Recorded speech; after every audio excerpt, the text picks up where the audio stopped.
Now, we kind of touched and we've kind of skirted around this topic a little bit with what we've said. First of all, know your data.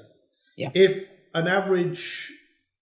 a customer is worth a lifetime value, say $50, then you can spend $5, $10, $25 to get that one sale.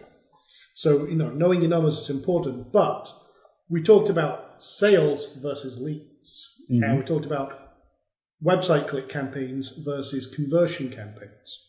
Mm-hmm. So let's talk and kind of dive in a little bit there. Let's talk about how you approach a lead generation campaign versus, say, a sales campaign.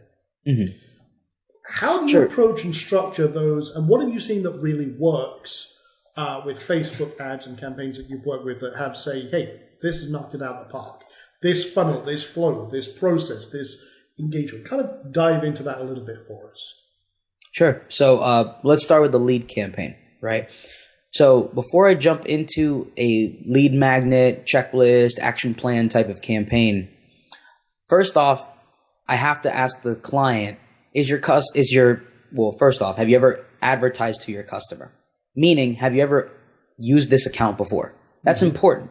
If your account has pixel data, meaning you've run ads, you've collected traffic, you've used it for conversion campaigns in the past, it's a lot easier to start with a website conversion objective because the pixel has existing data for me to optimize for. Especially if you've done some successful campaigns yourself in the past, I'm able to use that data and optimize campaigns that I create for leads to a much higher extent to where I'm getting people for a cheaper cost in theory, right? Yeah. It really depends on how it launches.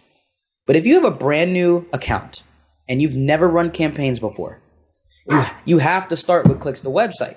And the reason for that is because there's no existing data. Mm-hmm. You have to give the pixel something to work with. And so you don't start with website conversion from the get-go in that case. So even for a lead gen campaign, even though you want the lead, if you don't have data, you have to run a clicks to website campaign. You have to.